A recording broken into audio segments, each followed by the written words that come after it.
I just completely snapped because I'm like, I can't pretend to be this person living in this just like normally fucking world, normally fucking job bullshit. I look back on that, and that was just like the most pivotal moment of my life. I changed everything about my diet. I went from like eating just standard American garbage to just like full on like keto, no more seed oils, all this stuff. It's like so much happened in 2011 for me, Bitcoin or whatever. You're just not being honest with yourself at the end of the day, right? That's the problem. And you don't have the fucking balls to just to be that way, because it's fucking hard, dude. It sucks. It sucks so much because you're just like basically throwing yourself out of like the society you live in to be like, fuck this, man. I'm not doing this anymore. I'm just going to go figure this out on my own. It's like the waking up from the Matrix. I know that's like the analogy, right? The whole waking up from the Matrix thing, but it is. I mean, it's like, it's not like, hey, you woke up, check it out. Now you're in fairyland. No, you're in a place that's fucking worse, actually, because now you understand what's really going on and it sucks. And you want to go back, actually. You have those times where like, please just plug me back in. This sucks. But you'll never go back because you just can't. You just don't, you wouldn't want to. It seemed like a risky thing, but the more I did understand it, the more I was like, not having Bitcoin's the real risk, right? Like, okay, the price goes up and down, but like, at the end of the day, it's like, even during the worst of the bear markets, I'd be like, has anything really changed other than the price? Like, new blocks are still being found on, 10 minutes on average. Nothing has changed fundamentally. So why would my belief in this change?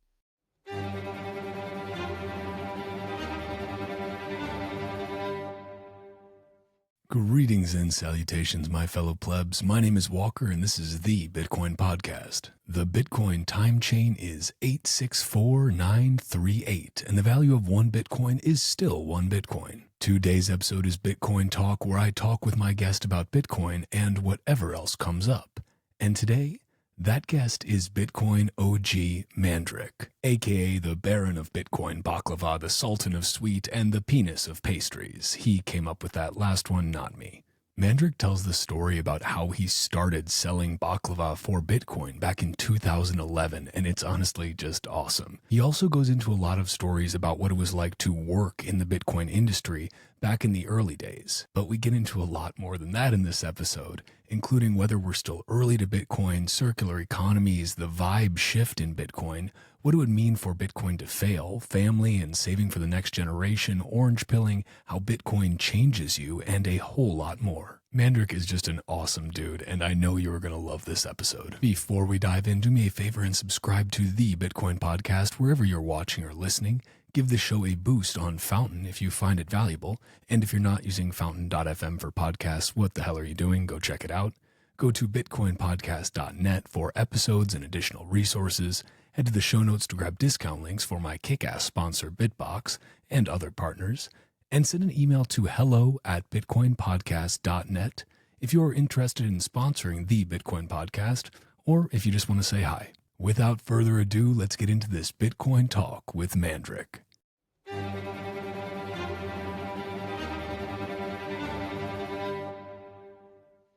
Yo. Hey, Mandrik, how's it going, man? What's up, dude? Nothing much, just hanging out. So, man, thanks so much for joining. So we are currently live streaming this as well, only to Noster because fuck YouTube. Yeah, but fuck YouTube. YouTube just honestly sucks. They put like one of those little like fact checking flags on the last video I posted with Efrat. That was basically like, it was a link to New World Order conspiracy theory Wikipedia page, letting viewers know that the New World Order is of course just a conspiracy theory, nothing they need to be worried about whatsoever. And I was like, God, this is just absurd. So like I'm continuing to post to YouTube, but I live streamed with Corn DeLorean and QW yesterday, and I was like, you know what, maybe I should just do like a Noster sneak peek for all of these episodes I do. Live stream on Nostr only, and so if you want to get them ahead of time, you gotta, get yourself an NPub. Let's do it, man. I'm cool with that. Sweet. So what's funny, as I was like, what shirt should I wear for this? And I went with my zoo shirt. The one shirt that I almost wore was the exact same one you're wearing. I thought there was a non-zero probability that we would both end up wearing Free Ross shirts. I was like, you know what? I'm going to do it if we end up matching even more beautiful. Yeah, but my favorite part of the Nashville conference was like, it was like Friday or something, one of the conference days. I went to the conference, and then my kids and my wife and my mom they came over a couple hours later. and they show up, and literally every single one of them is wearing a Free Ross shirt, and I'm just like, I love my family so much. That's amazing. Yeah, you had the whole gang at the Yeah, conference. Yeah, yeah. that's you said it was your first time having your daughters at a Bitcoin conference too, if I remember And correctly. my mom, yeah. Man, did they all have a great time? I mean, what a historic conference for them to go to for the first one. Yeah, they had a great time. They were kind of blown away. Like they know the life to some degree, right? The whole Bitcoin lifestyle to degree, but they've never seen it like firsthand to that is that much, And I've been in Bitcoin almost 13 years now, and it's like they were blown away. They're just like, "What is your life?" And I'm like, "This is just big. Like it's a crazy world, and you just hold on and you go on the ride." Man, yeah, that's got to be kind of like because you've been around a long time. Like I'm very new here. I've just went down the rabbit hole in like 2020 after hearing about Bitcoin. Like everybody heard about it and dismissed it a couple of times. As we all did. Over more years than I'd like to admit.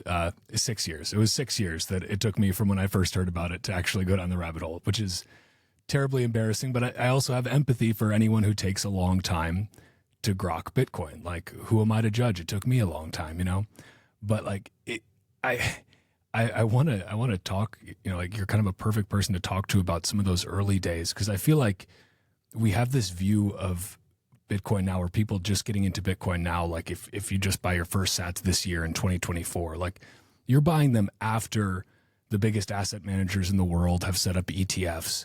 You're buying them after Bitcoin is talked about on CNBC like every other day. There's just a completely different vibe. I mean, even than there was 4 years ago when I started going down the rabbit hole. And I can't imagine back in, because you started out in like 2011 is when you first sold Baklava. Is that right? Yeah. Well, I was selling Baklava in 2009. Okay. I started getting inquiries in like 2011, early 2011, I would say. And throughout that year, and I kind of was just like, and I'm really glad. I'm actually really glad I didn't get into Bitcoin early 2011, because I would have been absolutely wrecked watching it climb to like $30 and then crash. To me, it's like, I'm so glad I got into it after it crashed and was like just chilling at $5 in like November 2011. I just look back on that moment. I'm like, man, I had opportunities, and I could have got like really cheap Bitcoin, and I would have got into it, and then I would have got destroyed, when it climbed up there. Short term, of course, Yeah. But you know how that is, and then you end up having all this regret because you're like, oh, fuck this thing, it failed, and then it doesn't fail, and then it goes to $1,000 like a couple years later, and you're just like, you just have this idea in your head, like I missed the greatest opportunity of my life, and then you just have to live with that. Yeah. So that's actually maybe a perfect place for us to start, is because I think if folks have been to Bitcoin conferences, they may have bumped into handing out trays of baklava, which is just amazing. And I finally got the chance now, after missing it, after it was eaten out of stock at every conference I'd been to. I finally got a piece of that sweet baklava in Nashville, and how incredible it is. But can you maybe just like let's back up a little bit, and just, who are you? How did you get here today to be like the Baron of Bitcoin baklava and the Sultan of Sweden? What did you say? The penis of pastries. How did this happen? What brought you to that point where you started selling Bitcoin for baklava, and now are kind of this like cult figure almost, the long-haired man who hands out baklava at conferences? How did this happen, man? I consider myself a C- list celebrity, and that's hopefully one day I can get downgrade that to a D. But no, I mean I've talked about this at length before, but like it's a pretty simple story. I think a lot of people can relate to it, where you're just trying to get by. You're working some shitty 9-to-5 job, just some dead end crap job, and at the same time I'm hearing about the ideas of liberty through like Ron Paul, and I've always had like a lot of those ideas in my head already, and they just were never really formed into just like a cohesive thought. It was just like a lot of just like, here's what I don't like. I don't like the government. I don't like this stuff. I don't trust these people. But like, what's the solution? I don't know. And then I'm at work. I worked for a cable company, so I always have to monitor high viewership events, because if something went down, I was like the first person who had to like reach out to like support, like to like the technicians, be like, yo, there's a problem with this channel, blah blah blah. So I'm watching the Republican debates in 2007. And here's Ron Paul comes on, they ask all these guys, it's just like a stage full of war hawks with Ron Paul. And they're just all like, yeah, let's bomb everybody. Let's kill everybody, blah, blah, blah. And then they get to Ron Paul. They're like, yeah, why don't we just go back to the Constitution? Why don't we just like be friends with people, but like leaving them alone, and not interfere with the world, talking about how like blowback from 9/11. It's like, yeah, 9/11 happened because like, probably because we're in their countries killing them and creating, future terrorists. Like, what do you think is, why do you think they attack us? Why aren't they attacking Switzerland or whatever? They're coming after us. And I'm just like, holy shit, who is this guy? And that was kind of the beginning for me, like going down, I needed to go down that rabbit hole first before I could go down the Bitcoin rabbit hole. There's actually a lot of rabbit holes that lead to Bitcoin. And one that I know you are very familiar with is video games, which game currency really helps you understand the idea of internet money, right? Like it kind of does help a little bit. So there's that. There was the Ideas of Liberty, and I started listening to this. I started listening to Alex Jones. Well, I off and on listened to him for years, but not really. He's a little too negative for me, so it wasn't really my vibe. But I started listening to Free Talk Live in 2009, which is like a liberty-based, very like at least it used to be. I think it still is. They're still around, but I think it was a lot bigger a few years back. But very big on the Ideas of Liberty, very big on the Free State Project, which is to get a bunch of liberty-oriented people moving to New Hampshire and try to change that state, make it a more free place in the world. So it's going down that rabbit hole. So I already grew up with the ideas of like gold and silver as money because my dad was a goldsmith as a kid. So there are a lot of these things that like, a lot of these little elements that like, it all doesn't really sound related, but it relates to Bitcoin, right? Like internet money, with video games, gold and silver, sound money, the Ideas of Liberty, voluntary interactions with other people, right? Like these all are a part of what Bitcoin is. Wait, so quick pause. Did you say your dad was a goldsmith? Did I hear that right? He was as a kid. He like, well, he grew up in Greece poor. Like he went to like 6th grade. I think he was done by school by like 5th or 6th grade because, he had like, 9 siblings and his dad was a priest, like they're living off of that and they were dirt ass poor. So there was an apprenticeship he did with to a goldsmith for a few years when he was a kid.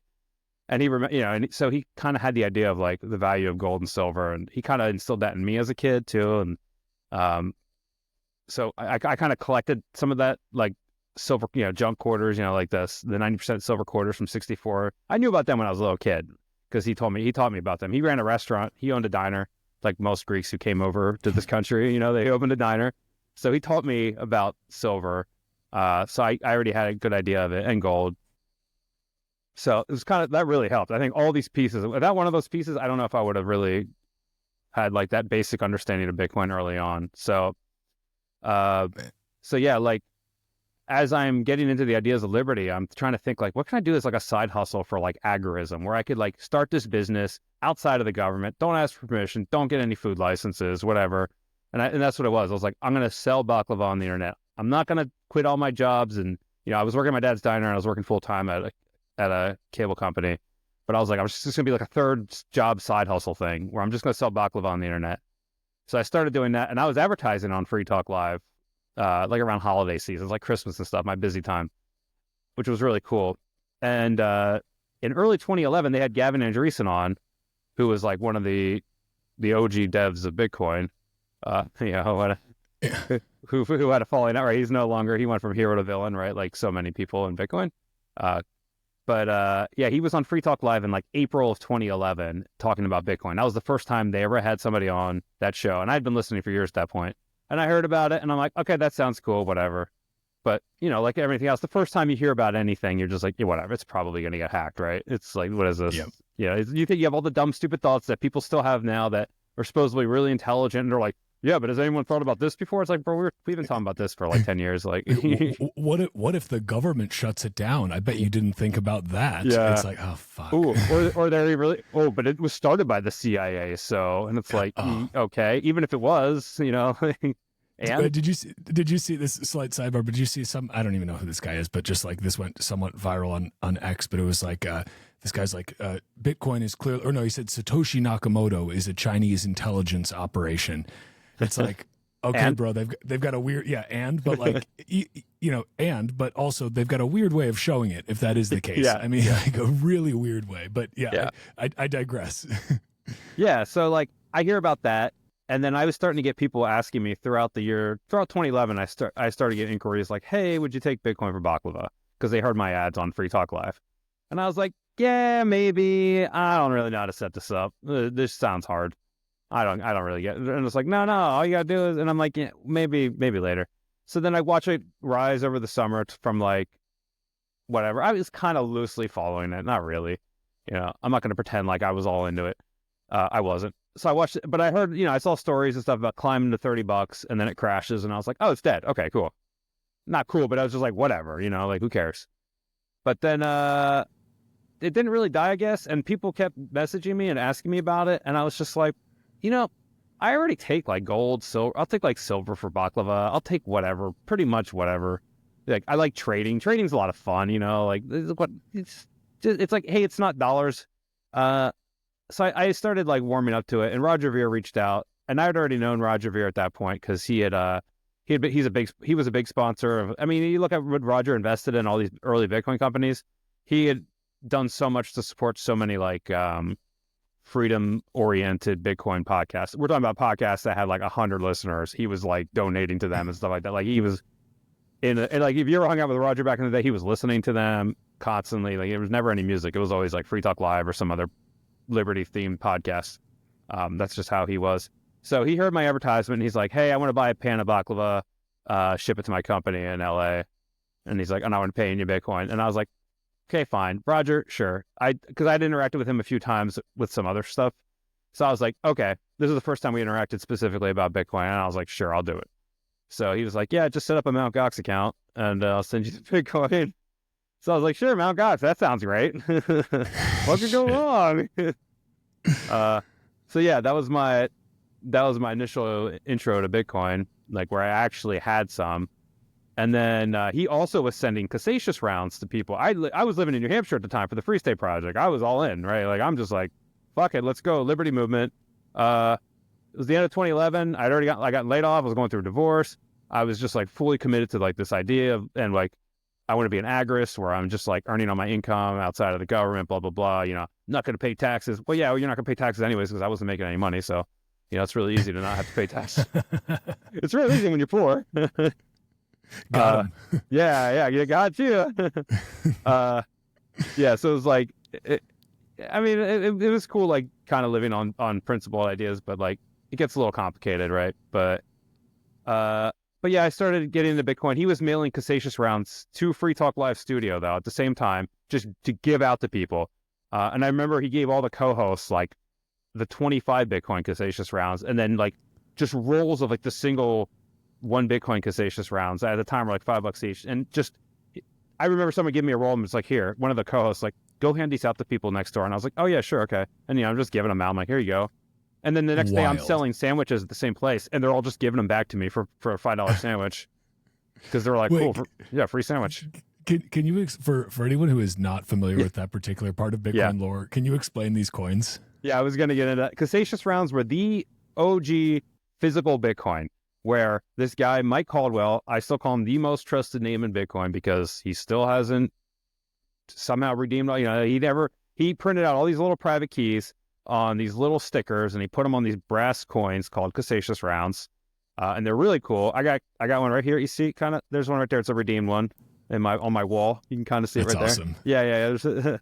Yeah. And they were a little sticker. When you peeled it, you could tell it was like peeled, but people figured out ways to like break them to make them look legit. But yeah, it had a mini key on the back of it, a mini private key, and there were some. I think in Electrum you could redeem them. You could also redeem mini keys on Mt. Gox at the time, so that's what I was doing. And I redeemed a lot of them. I peeled a lot of them. They're worth now like 1.3 Bitcoin each, I think. At the maybe more, 1.3 to 1.5, somewhere around there. You could probably sell them for. Wow. But I still have one, and it's like my family heirloom. I've told my kids this. I'm like, never redeem this. This isn't. Who cares how much it's worth? Dollars. I sold this. I earned this selling a $5 sandwich, and I've held it, and it's like, to me, it's like a piece of history. It's like my roots, it's like, this is where I came from, like my humble origins in Bitcoin. That's so cool. It has a lot of meaning to me. Yeah. I used to have the actual one on my wall. Then I was like, I can't do this anymore. Like this needs to be locked up somewhere else.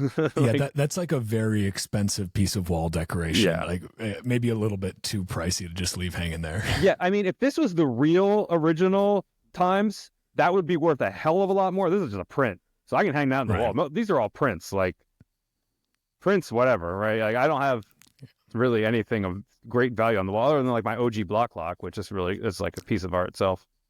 But like, if you had like the original Times Chancellor on the brink, like that thing, I think sold for over $1 million easy. Like that thing is, it's probably the most valuable, like physical piece of like Bitcoin. That's not like doesn't have like private key. You know, like they made Mike made a handful of like Cassatius rounds that were like 1 ounce gold coins that had 1,000 Bitcoin on them, and they weren't preloaded. All his other ones are preloaded. This one's like you have to load it yourself. And I think like Charlie Lee has one that's loaded, or Bobby Lee, somebody. There's like a couple people. So it's like, yeah, okay, then maybe that's worth more than, but that's like, well, that's Bitcoin, right? But like as far as like a piece of like collectible that's doesn't have a private key on it, probably the Times is the most valuable piece you could think of. Which is funny. Think of how many like birds shit on it, or hamsters or whatever, you know, like in somebody's cage in England. You know, like countless. That's just nuts. Like I love these kind of early day stories because like it seems so insane to think of people just handing out like rolls of these coins with 1 Bitcoin on each. Like that just sounds nuts. Yeah. But it's like it's all relative, right? Like at the time it was $5. And granted, you know, thanks to inflation, $5 bought like $5 bought a lot more back then. You know, you could actually get a sandwich for $5. You could. But that's just nuts that it's like, this was just, hey, let's spread the good word about Bitcoin. This guy did this cool thing where he put Bitcoin into a physical object that you can hold. Cool. Lets people kind of literally have something tangible they can hold on to a little bit more, maybe help them grok it a bit. And it did. It helped. That's exactly why they made them. And it helped a lot of people. Did you, like, so back in those days, like, obviously there was not like Bitcoin Twitter at that point. I mean, maybe some people were talking about on Twitter, right? Like Hal Finney had a pretty early Bitcoin tweet there. Yeah. But like mostly this was on Bitcoin Talk. This was on other forums. This was on like these smaller podcasts. Like I guess, how was like the vibe back then when it was like, relatively speaking, it was wildly increasing in value. So obviously like there was a lot of monetary like interest in this in terms of like people want to make money. But what, like that meme of like, like Bitcoiners in like 2011, Bitcoiners now, and it's like the big jacked like dog, and then it's like the little like help dog. Like, I mean, is that pretty true? Like, is it much softer now? I guess, is that a way to put it? Like less liberty minded, or how do you feel the vibe has changed over these years? I think so it started out like 2011, late 2011 into 2012. The place where you could actually earn 100% of your income in a circular economy with Bitcoin was New Hampshire. It was like the only place. And I could say that because that's exactly by the end of 2012, I had accomplished that. It was cool. I was cleaning people's houses. I was getting paid in Bitcoin to do it by people who were also earning Bitcoin through podcasts or whatever. So it was great. Like I was able to do that. I was selling food at events and whatever, like on a weekly basis. Most people paid in cash. Some people paid in silver, and some people paid in Bitcoin.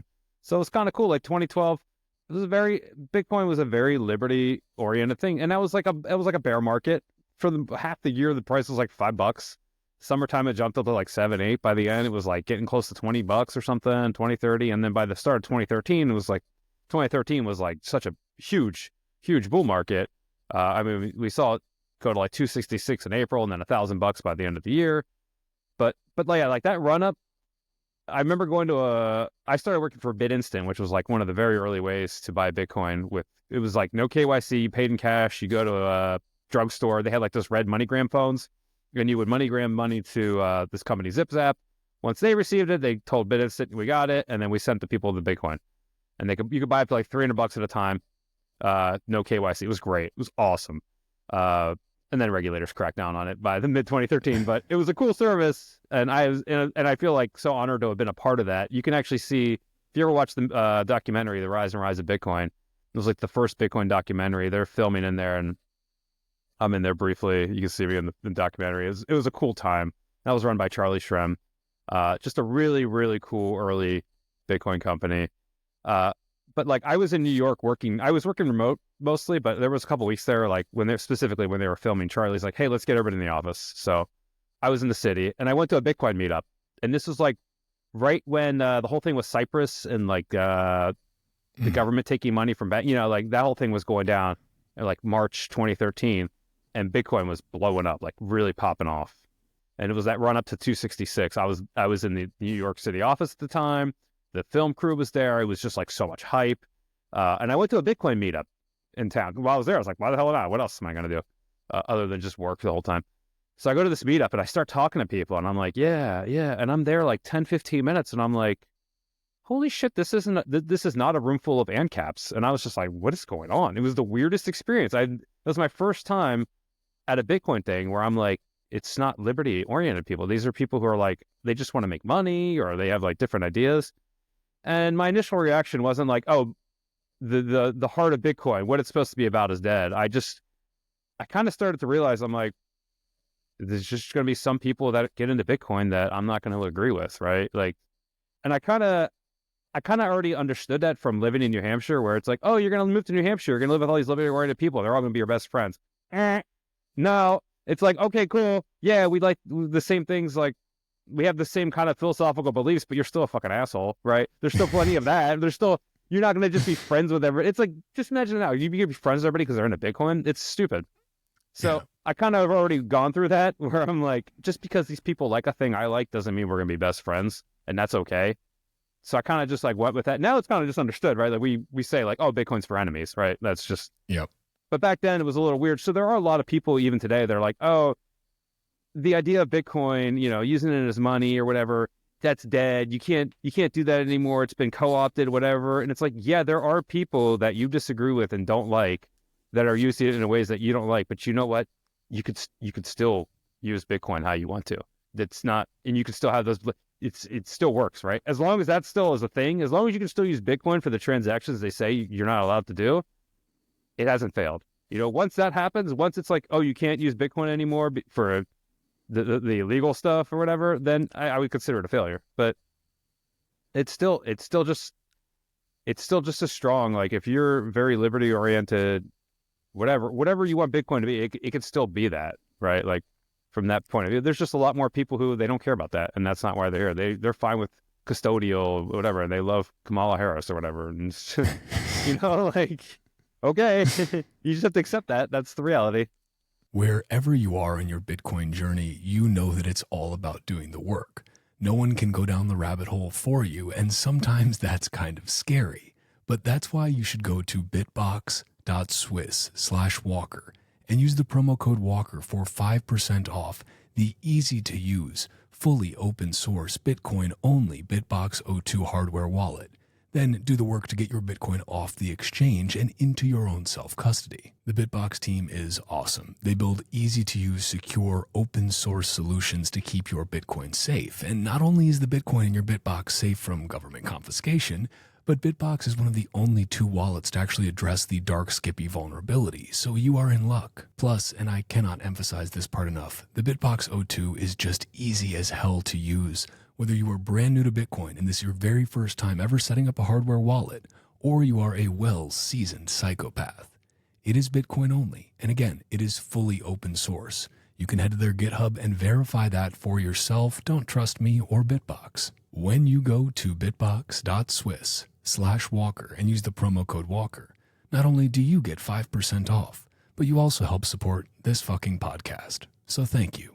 Well, and that is kind of like that is the incredible thing about Bitcoin. I would also agree with you that if Bitcoin's no longer fuck you money, that's kind of a failure, right? But I think that in order for Bitcoin to be what the people who are in it only for the monetary side, like only for the NGU, and that's fine, like do whatever the fuck you want. Sure. Have whatever motivations you want, that's fine. But in order for it to stay that pristine asset, it needs to also be fuck you money. Because if it's not fuck you money, that means it's been somehow centralized, captured, whatever. And then the massive monetary premium on this pristine asset starts to go away. because that means then there's the greater possibility of, you know, some sort of tail emissions or some sort of bullshit being added. So it's like, I think the NGU and the, you know, the number go up and the freedom go up kind of have to go hand in hand. And that's beautiful. Yes. It's like the NGU is kind of the Trojan horse into the FGU. Like it's going to have, and like, that's a beautiful thing. So it's like, yeah, okay, Wall Street, like, you know, you can pump our bags and that's fine. We're still going to use this fuck you money. And by the way, fuck you. Yeah, like exactly. Yep. You know, eat shit, guys. But what was I going to say? Just that, I guess, in that time, I guess. So I'm kind of curious about like your orange pilling experiences, whether or not you like the word orange pill. I've gone in circles around this, whether or not I like that as like, cause it's really like you're giving someone the orange pill. Like it's almost somewhat condescending in certain ways. Like, cause at least for me, it was like, I kind of had to like, you have to make that jump on your own, that final jump. Mm-hmm. Like I think somebody can kind of get your foot in the door, but like you have to kind of go down that rabbit hole a little bit alone. Maybe we should start calling it like an orange suppository or something. Yeah, bend over and take it. Yeah, yeah. That's really how Bitcoin hits you, right up the ass. Yeah, the invisible hand of Bitcoin is like, okay, I've got you over a barrel, and the you know, it's either me or the state, basically. Yeah. So you know. And eventually you're just like, you know what? Just put another one up there. It's fun. This is great. I will take those orange suppositories. That's great. I'm very regular now.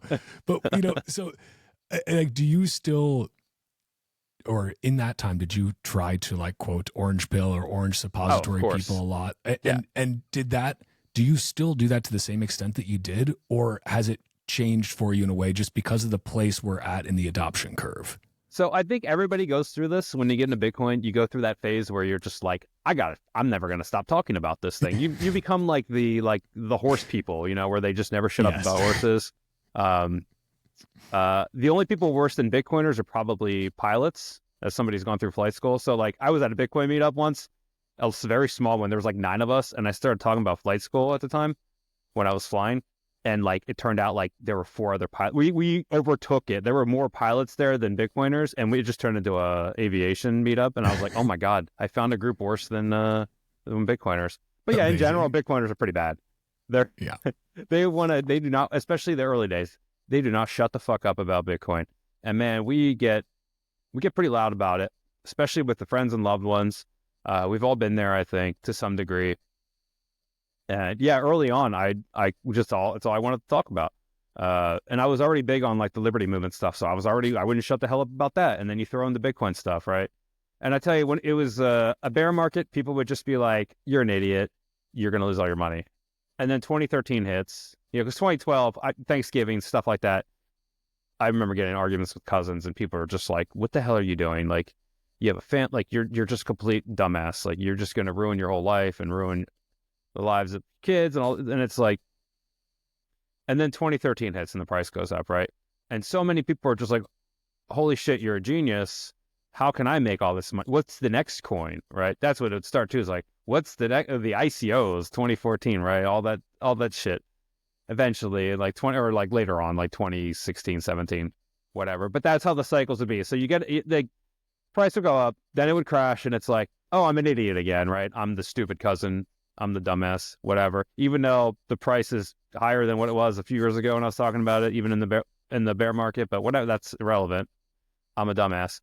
And then, you know, 2017 rolls around and it's like, oh, I'm the genius again. And then Mt. Gox, or I'm sorry, then like everything happens, you know, where another bear market hits and whatever, you get it, right? Like it just goes back and forth with that. But eventually, I just would stop talking about it with people. And that's kind of where I'm at now. I don't go out of my way to orange pill people. If they really want to know, and it's like a friend or a family, I'll have them come over, you know, I'll help them set up a wallet. I'll even, you know, do like a peer-to-peer transaction where they pay in cash and no KYC, here you go. I send you Bitcoin, you give me cash. This is how we should be doing it. You know, don't set up a Coinbase account. You know, they do this. But eventually they do that anyways. They want their KYC shit. I get it. But I don't go out of my way to do that anymore. But yeah, early on, very passionate about it. I think the people who tend to be attracted to Bitcoin, especially not just like to make money, but like for like freedom-minded stuff, they probably tend to be more passionate and want to talk about things like that, want to talk about their passions, be it Bitcoin or whatever. So yeah, we don't know when to shut the fuck up. We don't know when to read the room. We just keep talking about Bitcoin. And eventually what happens is, yeah, like I said, this will be my 13th year. I'll be in Bitcoin 13 years next month. And Wow. eventually you just have to realize like, hey, I don't need, if somebody tells me I'm an idiot, that's fine. I'm just like, yeah, I am an idiot, right? I actually am. I'm retarded. And that's fine. But like, you kind of just let your life speak for you, right? The way you live, the decisions you make. Like, I don't need to justify decisions I make to people. Very rarely do I ever feel the need to justify myself to people, with rare exception, maybe like my wife and kids, right? But like in general, like to some random person who thinks I'm an idiot, think I'm an idiot. I don't give a fuck. Like, you really have to just not care about what people think. And that's really easy to say that. And I think we all say that when we're younger because we do care. And that's our way of coping by saying, I don't care when you do, right? But you have to reach a point where you're just like, I don't need to convince this person. They're not worth convincing. It's not worth my time. If they want to really know and they ask me sincerely, I'll be there, right? Like, I'll be there if you need me, but like, I'm not going to go out of my way to do this. And it really sucks in some levels because like having to watch so many friends struggle, so many people who had Bitcoin and didn't hold, and then yeah, there's just a lot of that, and it kind of sucks. But it's like you can't live their lives. You can't live their lives. Like, you can only live your own, and you can lead by example, I guess. But like, if they don't want to get in, take the risks and get involved in Bitcoin, then that's on them. Yeah, I mean, Yeah, you can't save everyone, right? yeah, Like, and I feel that, like, feel very much your kind of arc there. And because it was the same for me. It was like when I first started going down the rabbit hole. And like, ironically, it's like when you are least knowledgeable about it, you feel the need to try and educate most. Like, and granted, it's not that, I have stopped trying to educate people. It's just doing it in a more internet first way. Right. Mm-hmm. Like, having a place where it's like, okay, if you are interested, like, you can come and listen to this podcast or, see things I write about it, like whatever. But initially it was like, I just need to tell everyone and anyone and all my friends about this. But I think like for people like us and for most Bitcoiners, like, it does come from like a place of love. It comes from a place of, I realize what's happening now. Like, I feel that my eyes are open now more thanks to Bitcoin. And I want other people to have that experience and to also have this lifeboat that they can hop into. So, we'll all be saved. Yeah. But it's like, you've got to put on your own airflow mask or whatever in the airplane before you help others. Right. And so it's like, okay, you get to a point where it's just like, boy, I can only tell people so many times, and they can only not listen so many times before it's just like, well, okay, fuck it. If you're interested, yeah, hit me up. But I'm going to stop. I'm going to stop pushing this in any way, and that's kind of where I'm at. I mean, how open you are to risk too really plays into that. Like, to me, when I started understanding Bitcoin early on, and I mean, not to say I understand Bitcoin now. I feel like it's a lifelong journey you'll never fully understand Bitcoin. Maybe like two people in the world, right, kind of thing. And I'm ain't one of them. So, that's just the reality of it. But like, the more you learn that you don't know, the more you understand that you don't understand Bitcoin, and that's okay, and that's fine. But I looked at it as like, it seemed like a risky thing, but the more I did understand it, the more I was like, not having Bitcoin's the real risk, right? Like, okay, the price goes up and down, but like, at the end of the day, it's like, even during the worst of the bear markets, I'd be like, has anything really changed other than the price? Like, Bitcoin, new blocks are still being found on, 10 minutes on average. Nothing has changed fundamentally. So why would my belief in this change? And that's what kind of kept me going. I mean, I think you need to really, especially early days when there weren't books and stuff, you really needed like some good autism to get through that. Like, that's really what helped, because I mean, what did we have? We didn't have like this echo chamber. We had Bitcoin Talk, which was like, I mean, you can call that an echo chamber, but whatever. It was just a bunch of autists and like some Facebook groups. Even before Reddit, a lot of it was on Facebook, just like with local people that we knew and stuff when we talk about Bitcoin. But we didn't have like the facts like we do now, right? The facts, like, the Bitcoin Standard or whatever, things like that. Like, it wasn't as well thought out, well written things, well made arguments yet about Bitcoin. They were just still getting started. So yeah, like that, I think is why a lot of people weren't able to hold in those early days. And you got to kind of be careful orange pilling people, because some people do get in, especially the timing of it. They get in during a bull market and then it crashes and then they sell at a loss. And now it's like, what the fuck, man? What did you do? Like, I got screwed. You screwed me. Like, you screwed them, you know? Like, Yeah. so yeah, you really do have to be careful with just like blabbing about Bitcoin to everybody who will listen, even if they don't want to or whatever, because I don't know, man. Not everybody's as like gung ho about it, into it as you, and doesn't have like that that level of passion to hold through things like that, you know. Or something happens and they have to sell because of hospital bills, or I don't know. Like things happen, right? So I found that to be like something I started being careful about. And what I've done now in the past is I have a huge family. My family's Greek. And I have there's 30 first cousins total between my mom and dad's side. Damn. Yeah, so it's a lot of kids, and they all have kids. Well, not all of them, but most of them have kids now, and they're getting married. My kids they're not teenagers anymore. My twin girls. You met them in Nashville. Yeah. And so it's yeah, I mean, a few years, who knows? I could be a grandpa soon. I don't know. 5-10 years, it seems pretty reasonable. But what I've done, a lot of my cousins who I talked to about Bitcoin way back in the early days, I weren't really into it. What I've done now is I've gifted their kids Bitcoin, where it's hey, now they have it. They have a small amount or whatever, part of their savings, kind of giving a savings bond kind of thing back in the day you would do, which we wouldn't fucking do that now. No. This is a much better way to save. So I think that was a great way to do it, where it's okay, fine, you don't want to have Bitcoin, your kid's going to have Bitcoin. And I have friends who are call me idiots for being a Bitcoiner way back when. And it's yeah, their baby daughter, I hope, is going to be wealthier than them by the time that kid is 18, right? With that little bit of Bitcoin that they have.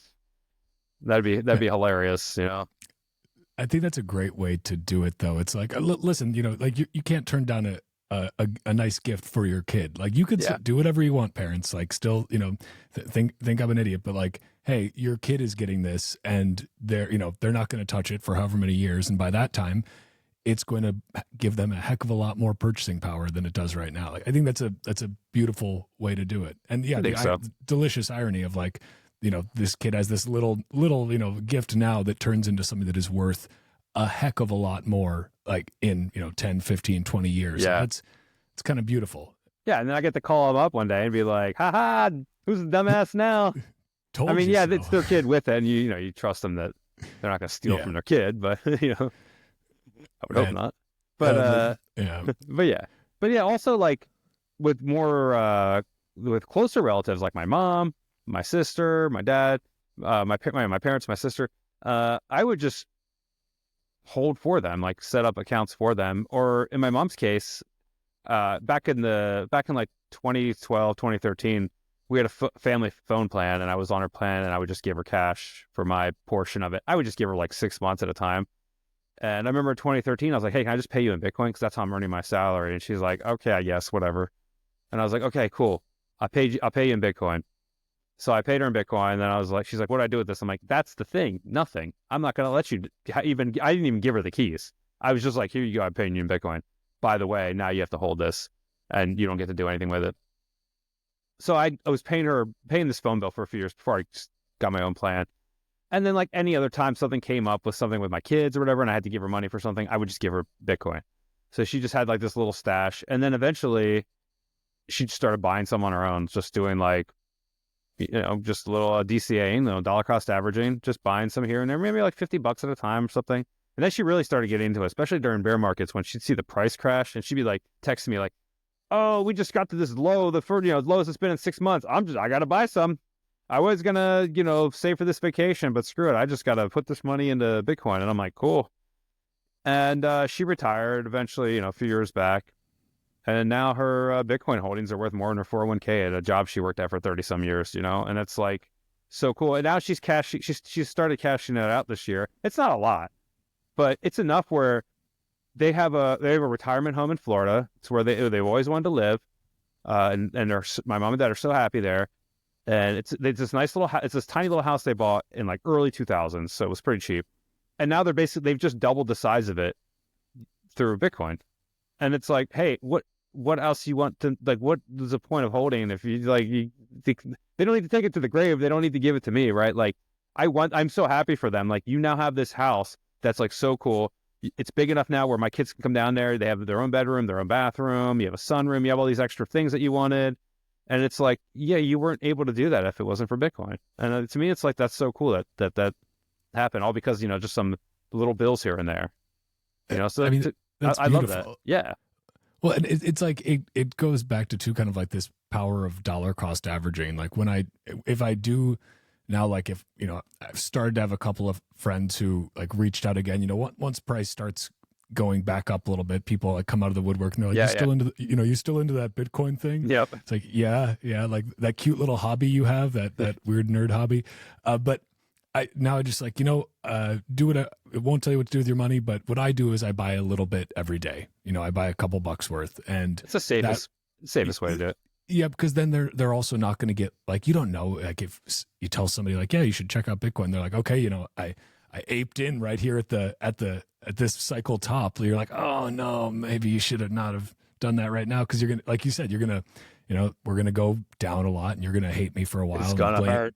Blame me for your decision, which like I didn't, hold a gun to your head. But it's like, that's why DCAing is so nice, because it's just like, yep, just level this out a little bit every day. You don't even, notice it's happening, and then you can check it in a few years and you'll be very happy with yourself. Like it's and it's nice that so many different platforms automate that now. But it's also like, boy, just back to the whole KYC thing, that is kind of like a bitch, is that most of the ways that are easy for people to get Bitcoin these days involve a ridiculous amount of overreaching KYC. And like that sucks. And I mean, from what you were saying, like you were earning it, obviously you were exchanging it peer to peer. Were there just a lot more options for that? Like before regulators came in and started, like, oh, you're operating without a money transmitter license or whatever. Like, was it just a lot easier to get non KYC Bitcoin that time? Like mining aside, like I'm talking about just peer to peer exchange. Yeah, I mean, that's kind of a sad reality that we live in with Bitcoin. Is it was KYC free Bitcoin was just kind of the standard for the longest time, and now that's like way harder to do. It's not impossible. Maybe there's still options for it, but there's just so many easier KYC options that people just choose that instead. And I get it. And there's also like the fear of like, well, the government could come after me, right? Like that's a legitimate fear. If you get too big, your business, so much of that happened. I used to sell on local Bitcoins back in the day. I used local Bitcoins all the time because I was 100% of my income was paid in Bitcoin. I was working for blockchain.info. I spent 5 years there. My wife spent 7. We were the first 2 employees. Like we were getting paid in Bitcoin from like 2013 to whatever. And I needed cash to pay bills and stuff. So I would go on local Bitcoins. I'd sell some. And then I would, meet people in person.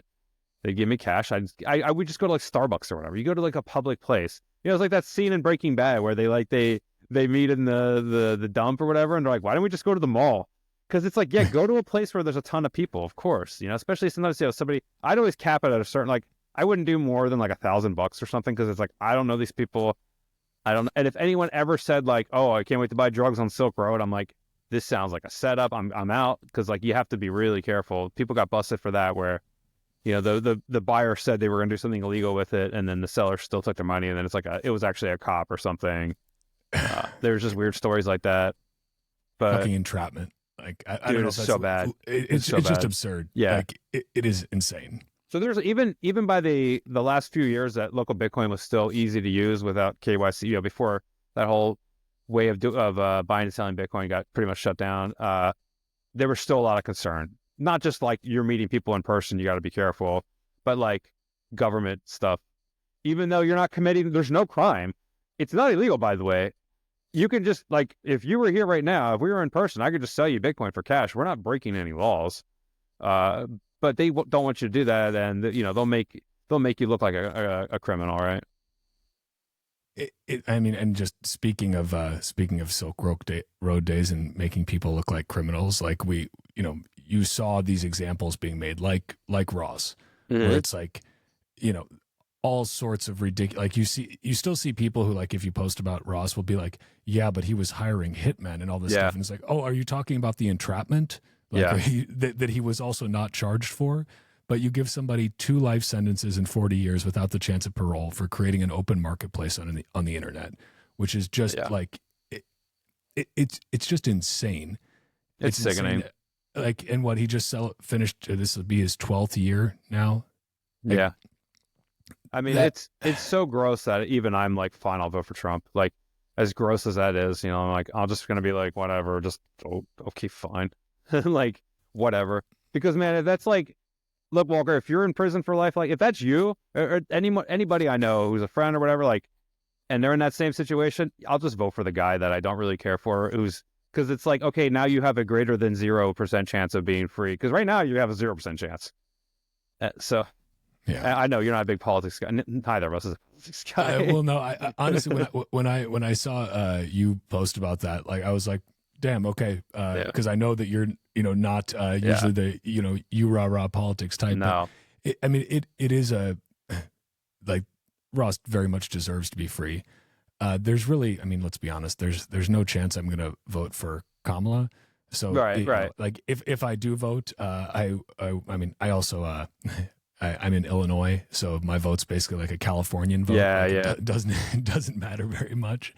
But yeah, I truly hope that Trump keeps his word, that, you know, if he is elected, he will do that on day one, because it's like, man, I can't even imagine. Like, you see now, you know, Julian Assange, just speaking of other people, unjustly and grossly prosecuted. I mean, seeing those videos of him, like, finally being out in the sunlight after so many years, just literally in solitary. Yeah. Like, I just can't even imagine what that... inhumane treatment. It's disgusting. It's sick. It's so gross. These people in power are just absolute, just vile, disgusting creatures, you know, on all sides. There's really only one side. It's just these terrible humans, you know, that they're just fighting amongst each other for power. And it's gross. Like, that whole system is just disgusting, but they can do whatever they want because they control the men with guns. They make the rules. They're allowed to do it. They print their money, you know, and that's where, to me, like, I came to Bitcoin through the ideas of liberty, and I look at Bitcoin as like those ideas actually happening. Because you know, like, it's cool to read about things like on a philosophical level and how these things could work and blah, blah, blah. But like, at the end of the day, I'm a practical guy. I'm not really a book guy. I'm not really, like, I learn better through like fiction than nonfiction. I don't read nonfiction ever. I read like 1 nonfiction book a year, maybe. And I probably read like 60 fiction books a year. Like, I get more out of that. Like, that influences me more, like my ideas and everything, and helps me understand ideas better than like a nonfiction book. So like, I'm a very practical person.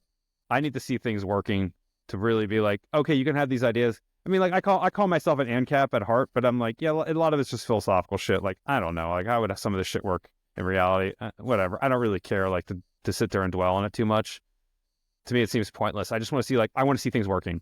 And Bitcoin is like the first time ever where something is like, oh, those ideas are actually brought to life. It's the closest thing we have to like the ideas of like a free society, a free money. Because people could be like, I hate Bitcoin, I'm not going to use it, and you can just be like, okay, don't use it. It's fine. Like, I don't want you to use it then. I'm actually like, I'm like, I consider myself Bitcoin maxi, but like at the same time, I'm fine with a world where there's other altcoins and other shit coins or whatever. You want to use, I know so many people that prefer to use Monero. Use Monero then. I don't care. I messed around with it way back when, and I was like, okay, this seems kind of cool. I like privacy is a huge concern for me, and it's a huge concern. It's my biggest concern with Bitcoin, or one of my biggest.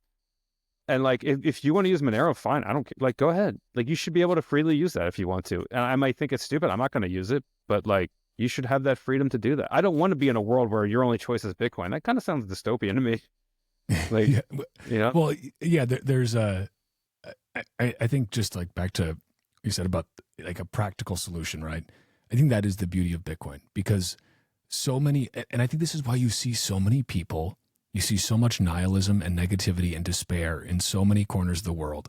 And then you hang out with Bitcoiners and you're like, holy shit, everybody's so positive. Everybody's so hopeful. Everybody's so excited about the future while being realistic about the fucked upness of the present. But I think that's because so many people who consider themselves very like awake and aware, and they may know what the problem is, but they don't actually have a solution. Like it's a lot of just like shouting in their own echo chambers of other, awake red-pilled people who are like, yeah, like this is a problem. And yeah, the government is overreaching. And yes, all these things, like they have control of everything. CBDCs but then it's like, those people are so primed to make that jump to Bitcoin. But I think still it's like until that problem becomes very real for them, a lot of them won't. And until then, they just keep kind of yelling into the void, correctly identifying the problems that we have, but not having a solution that actually makes them hopeful about the future.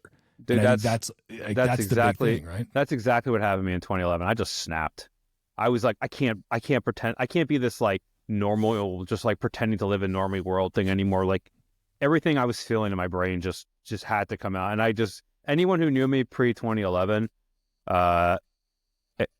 pretty much probably looks at it as like a midlife crisis kind of thing. I mean, I was like 30 or something at the time, 31, something like that. And it was I just completely snapped because I'm like, I can't pretend to be this person living in this just like normally fucking world, normally fucking job bullshit. I tried to do this and I just can't do that. I can't be me, and I look back on that, and that was just like the most pivotal moment of my life. That whole year, everything I changed. I mean, it was like I changed everything about my diet. I went from like eating just standard American garbage to just like full on like keto, no more seed oils, all this stuff. Like it's like so much happened in 2011 for me, Bitcoin or whatever. It was like a rock bottom moment. And I think that's what some people need to, not everybody, but some people need to experience that rather than just like feel like, oh, it's hopeless, whatever. And then just go to your shitty job, doing your dumb shit, whatever, hanging out with people that you're not even really friends with anymore, but like it's comfortable because you've known them for so long and you don't have real conversations. You just talk about football, whatever, you'll talk about feelings or whatever. Like, we don't do that shit. We're men, blah, blah, whatever. You're just not being honest with yourself at the end of the day, right? That's the problem. And you don't have the fucking balls to just to be that way. Cause it's fucking hard, dude. It sucks. It sucks so much. Cause you're just like basically throwing yourself out of like the society you live in to be like, fuck this, man. I'm not doing this anymore. I'm just going to go figure this out on my own. I don't care if that means I'm going to be scrubbing toilets or whatever. Like, I'm just going to fucking figure something else out.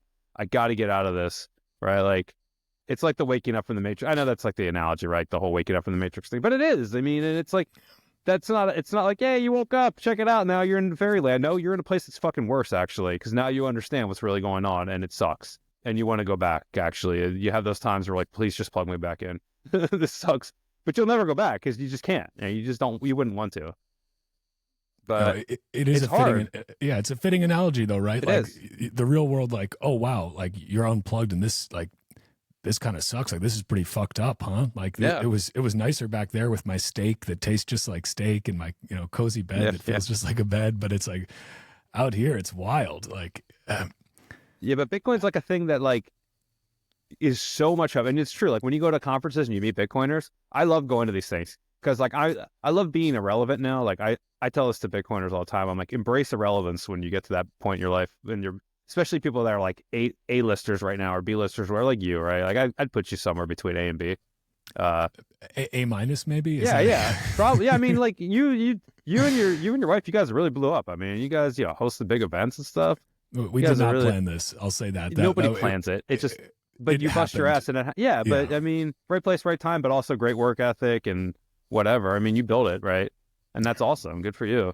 But like, there'll be a time when you're relevant at Bitcoin stuff, and you're gonna love it. I'm telling you, just love it. Don't ever because the people that think that they're such a big part of Bitcoin, or there's so many stories of these people, like Gavin and whatever, Mike Hearn, all these people where they're just like, oh, Bitcoin's failed because of whatever, and then it's like, actually, it hasn't, and you're an idiot, So it's like you reach that point where you're just like, yeah, I served my time, and now I'm just going to go to these things and have fun. And there's a new group of people that are up and coming, and they're doing all these things. I mean, I love it. That's my favorite part. There's two things I love most about Bitcoin conferences. Well, the main thing is like what you said, the positivity.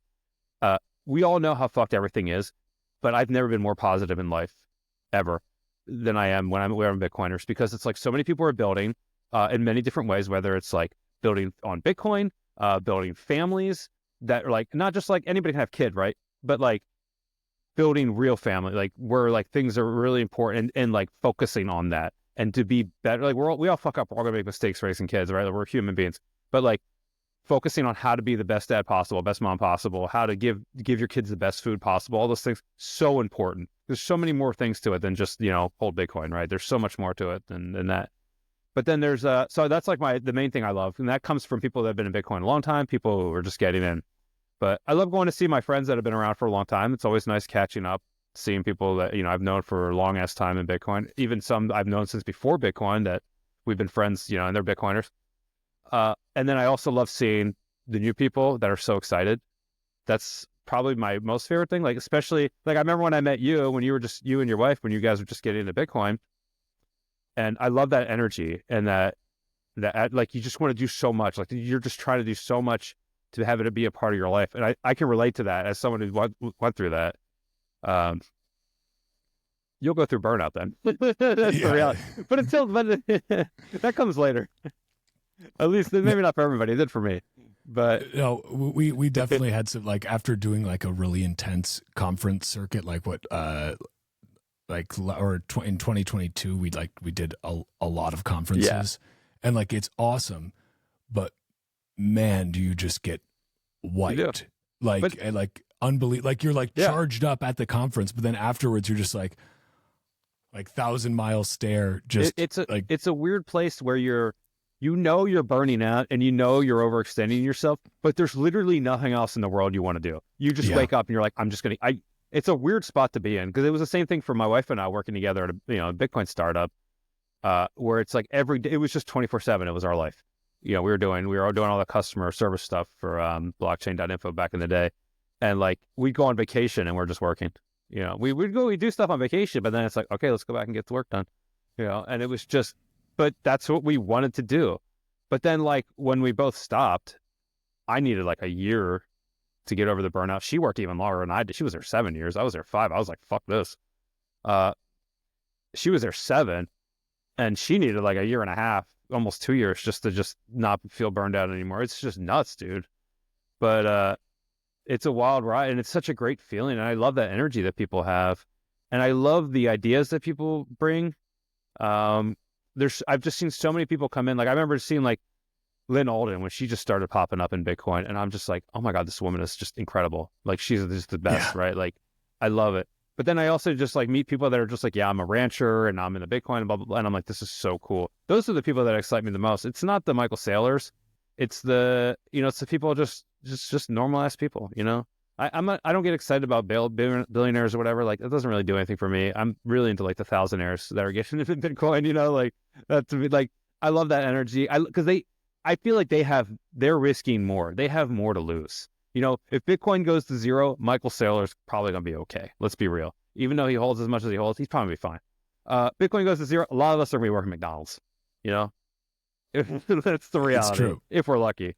Not that I fear that, but that's, you know what I mean? Like, that's, to me, I feel like they have even more skin in the game, even though on paper he has more like dollar value. But I feel like spiritually, just like energy level and everything, these people they're putting it all into Bitcoin, like everything they have, not just money, but like their livelihoods, everything.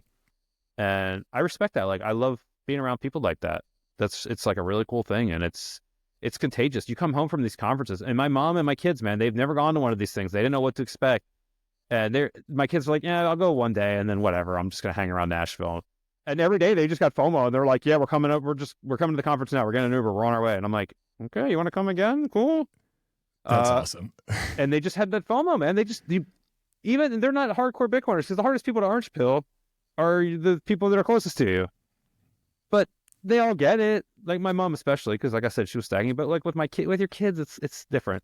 And them hearing the same things, the same dumb shit I've been saying for years, but from other people, and seeing firsthand all that stuff, they really felt that, and they came home and bought a bunch of Bitcoin, which was great. But yeah, they get caught up in that energy too, man. It's so cool. Like, it's hard to explain. Like, people are like, don't waste your money going to conferences. I'm like, it's not a waste of money. If you can afford to take a trip there, you get a lot out of it. It's not just the circle jerk of Bitcoiners. I mean, it is, but Yeah, it is, but it's other stuff too. Yeah. Now, I'm curious, for your daughters, like, do they have friends that are into Bitcoin, that are learning about Bitcoin? Is Bitcoin, because I have no exposure to like that age group. You don't know the Gen Z. Yeah, like, so what have you heard from them about, like, do they talk about this kind of stuff with their friends? They come back from the conference and end up talking about it with their friends, or some of them into it? Is there like, or is it just kind of like not on a lot of the Gen Z radar? There's some funny moments, even when they were in like high school and stuff, where they text me and be like, "Oh my gosh, I was talking to the so and so at school, and apparently he follows you on Twitter." Amazing. And I'm like, "Oh my god!" It's like, yeah. So they've known Bitcoin has been a part of their life, not just for me, but from outside sources too. They just didn't have to learn the technical aspect of it as much when they have a dad who is just, oh, he can do that. But it's like, I'm trying to get them to understand those things better. And they have wallets and stuff. They have a very, very general understanding of it. But right now they don't really need it as much. But that's okay. They still like DCA every once in a while. They give me some cash and they buy some Bitcoin, and I've obviously saved some for them as well. And so it is a little bit part of their life, and they've seen how fortunate, how much Bitcoin has done for my family, like for my wife and I, for sure. Like, it's completely changed our lives, and it's changed a lot of people's lives. It's just it's incredible. So yeah, like they've definitely seen that from. There's a lot of Gen Z interest for sure. There's a lot of, even some of their friends in house still, they're Bitcoiners and stuff, and a lot of their cousins. Like I said. My first cousins who have kids, a lot of them are the same age as my girls, around the same age, and a lot of them are Bitcoiners, and they've talked to them, they worked with them and whatever, because they work at one of my cousin's restaurant, of course, right? Like, I was like, you Greeks, it's so predictable. Yeah. When I started working at my dad's diner when I was 11, all right, because my mom was like, hey, I don't want to waste money on Nintendo games anymore for this is it. I'm never buying you Nintendo games again. And I was like, I went to my dad, I was like, I need a job. And then when you start making your own money, you're like, this is way better than being given money. It's just like, I don't want handouts. I want to earn my own money. Until you start getting taxed on the money you earn. And then you're like, wait, you guys deal with this whole time? The government's just taking part of this? My dad was paying me under the table for the first, as it should be, should be. Yeah. Can't relate. He would just give me $40 in cash for like an 8-hour I was earning $5 an hour when I was 11. Friday night, dude, I felt like the richest kid ever with $40 in my pocket back in 1991 or whatever. And that's a lot of money for an 11-year-old, and it's especially a lot of money back in 1991. Yeah, that's the wild thing. Like, man, inflation really is just it is a fucking scourge. Like, dude. It is insane how little a dollar buys, or $5. Like, McDonald's used to be for poor people. It's garbage, but yeah. yeah. But as far as garbage goes, like, you could have worse garbage probably. Hey, 91, it was still tallow fries at least. I think 92 is when they changed to vegetable oil. God, I feel like something like that. Sad day that they did that. Yeah. I'm curious. So, okay, you said this is 13 years in Bitcoin for you, which is just wild. I look forward to the future from almost a decade from now, where I'll be at my lucky 13 anniversary. Enjoy the Bitcoin. ride. but I'm curious. So, like, does it still feel early to you? Because, like, we always say, like, we're still so early, and for those of us who maybe have just gotten in recently in the last few years, it really does still feel like that. Just because you look around and even just like in your own social group, not a lot of your friends are into this. You're still the annoying Bitcoin person. Yeah, always. But you've been around a lot longer. Like, you really were early. But does it still feel early now, or how do you look at that? Like, having been around the block, for a bunch of cycles. So I would say, like, we're both on Nostr. We love Nostr. Mm-hmm. It's great.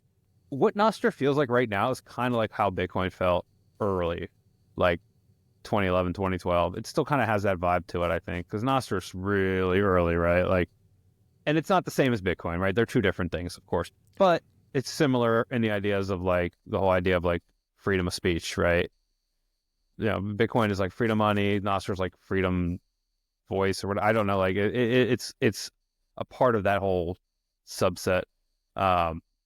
So it kind of has that vibe. Now, Bitcoin are we still early to Bitcoin? Yeah, we're still early. Are we like early?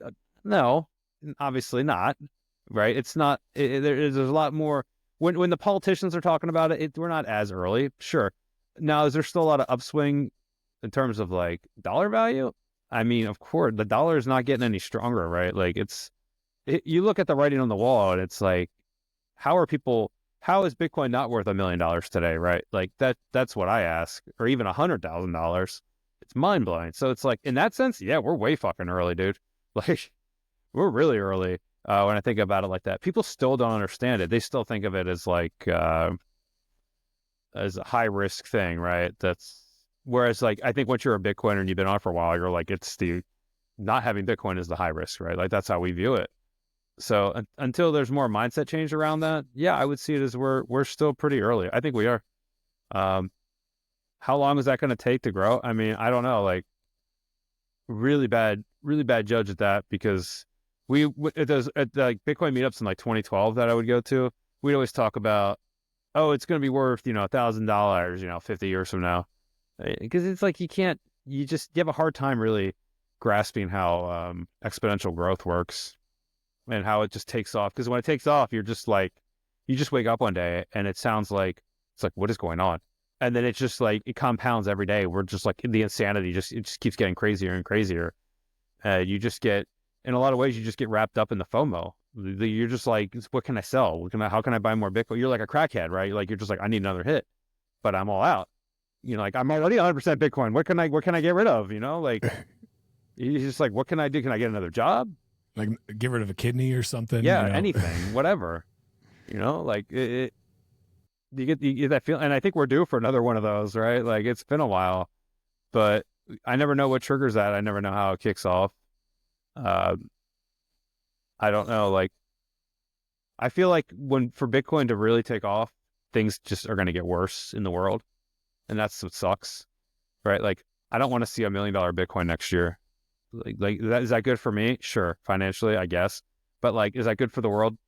I don't think it is, right? I think for Bitcoin to be $1 million next year, that means a lot of really bad shit has happened in a lot of places, and it's probably led to a lot of death and suffering.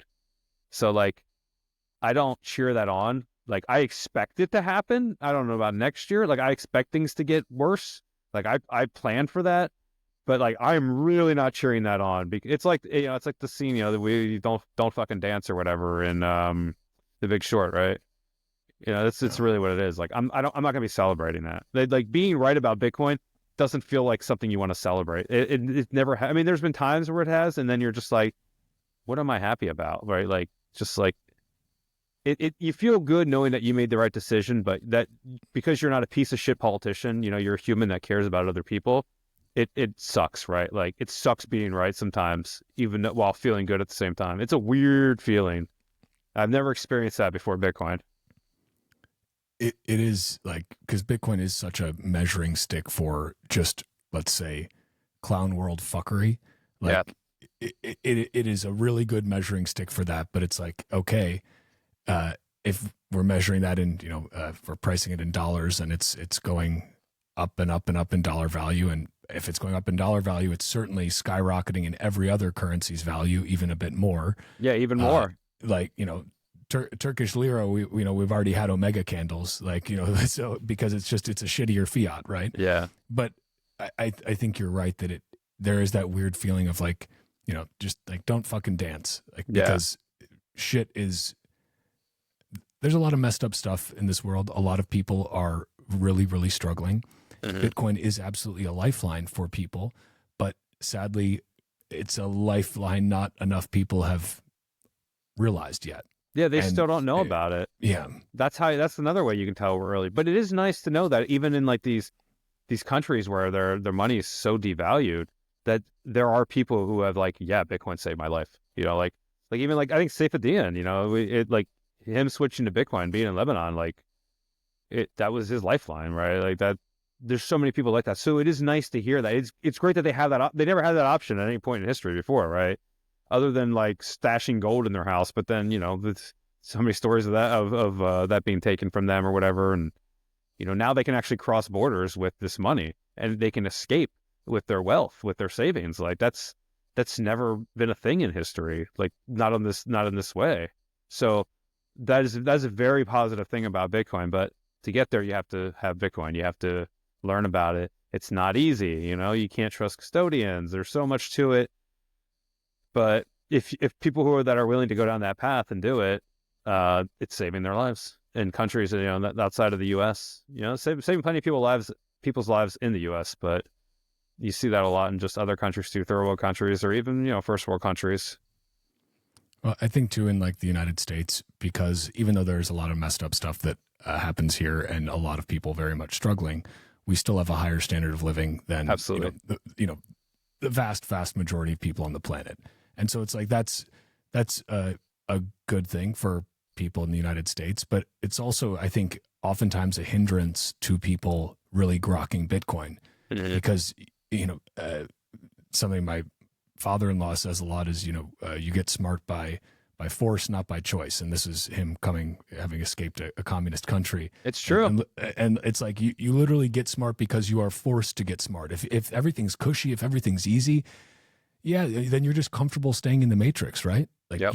you're fine with that. It feels good. Like you got nothing really to worry about too big. Yeah, there's some minor annoyances, but like, who really cares? But it's like when you have some sort of pain, when you have some sort of external force acting on you that makes you get smart, like that's when it happens. And like grokking Bitcoin is like getting smart. It's the realization that there's a better money that exists and that you can freely opt into. But I think that perhaps that ends up being somewhat of an equalizing, naturally, not artificially equalizing force around the world, is a lot of people in very desperate situations around the world that don't have the cushy lives that Americans do are going to get Bitcoin first out of necessity. And that ends up leveling that global playing field just a little bit because wealth transfers start, again, just happening organically and naturally because people that really need Bitcoin seek it out, find it, and start saving in it. I don't know. I mean, we'll see. A lot of those countries also try to make it really difficult to get Bitcoin. So that's another story. But it's like people, if they're really determined, they're going to find a way. They will find a way. People are amazing. What your dad says is totally true. And he when did he come to the U.S.? So father-in-law, Father-in-law, he came to the U.S. Late 80s. All right. Yeah. My dad came when he was in his 20s, like in the early 70s, and my mom, she was technically born here, but she grew up in Greece. So both my parents, I just consider them, they're pretty much both Greek immigrants, more or less. But my dad especially, like he had it pretty tough too. And I think I've learned from them and from my own personal story, like my own personal experience, is that in general, as a man, you just want to be comfortable. You really don't need a lot to be happy. Like all those memes or whatever, it's like you just need like a woman that's like, hey, you did a good job, a nice meal, just a nice place where you live. That we don't need much to be happy. We just need like an attaboy every once in a while. We're good, right? But like, if you want for us to be better and to change and to like really challenge ourselves, we have to be in a shitty situation. I think a lot of times, maybe some people aren't like that. I feel like I need to put myself in these situations if I want to improve myself, I have to make it so things suck, right? Like when I was operating at my best was when I was at rock bottom. I was firing on all cylinders. I was waking. I'm just boom, boom, boom, like getting things done. Like I felt that I needed as like a man, like I have these responsibilities. Everything's fucking sucks right now, but I only got one place to go and that's up. And I'm just going to work on that every day. So yeah, getting comfortable with the crappy foods, the fiat money, the fiat jobs makes it really easy to just be that cog in the machine and whatever. And it's so easy to just do that rather than to spend a couple hours learning about Bitcoin, learning about money, learning about food, whatever, right? Food, whatever, all these things. There's just so many things that people are just like, yeah, this is what I was told, so it must be true. Or they know it's bullshit and they're just like, whatever. And they still just keep sticking with the bullshit. I think a real man is willing to just be like, fuck it, I'm going to make things worse for me now. So things are better for me then, later, and that's like that. It's the high time preference versus low time preference thinking. And when you make that mental switch, you're willing to go through the bullshit up front so that way you get through it and you have a better life. You know, the better life doesn't mean you're all of a sudden rich or whatever, because you'll fail plenty of times. You will fail all the time, but that's fine. You get used to that. You're like, that's fine. You learn and you do the next thing, right? And you just like, hey, that wasn't so bad. Let's try another thing.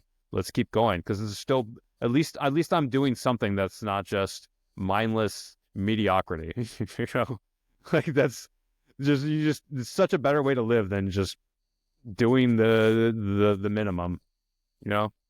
And that's what a lot of immigrants, man, that's what they did. That's what my dad did. That's what his brothers did. They came over here, they worked in factories, they did whatever the fuck, man. That's why all these Greeks open restaurants or whatever. You think they open restaurants because they're like, oh, I want to be a chef? No, they're like, fuck it, I know how to cook, right? That's just like, I'm just gonna make some food, make some money, right? Like, it wasn't anything glamorous. Yeah, it is not an easy life to spin up a restaurant and run it and keep it going for years. There's a reason that like such a high percentage of restaurants fail, because it is really tough to do.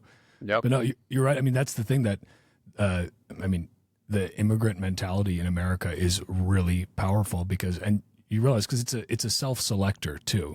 It's like, if you were willing to go through the hardship of making it from wherever you came from and coming into America and busting your ass and then, you know, needing to pay taxes to daddy government as you busted your ass the whole time, but doing it because you were going to really embrace the suck in the present, because you knew that it was going to be able to build a better future for you and your family. And like, I do not take it for granted that I was privileged enough to be born here in America. Yeah. You know, that is a huge, huge privilege. And it's an important thing to remember. And I mean, I think it's great advice too from you. Just like, be willing to tolerate shittiness and use that to actually make yourself better.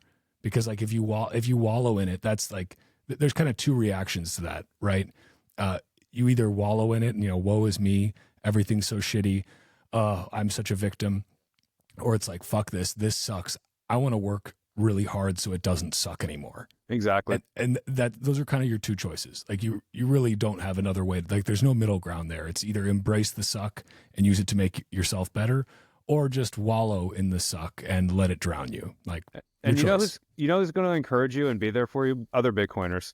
So many people, they like, I've never seen more positivity than from other Bitcoiners, that just, you're willing to do all that stuff, whether you're working on yourself physically, mentally, whatever. So much support from Bitcoiners. It's unreal.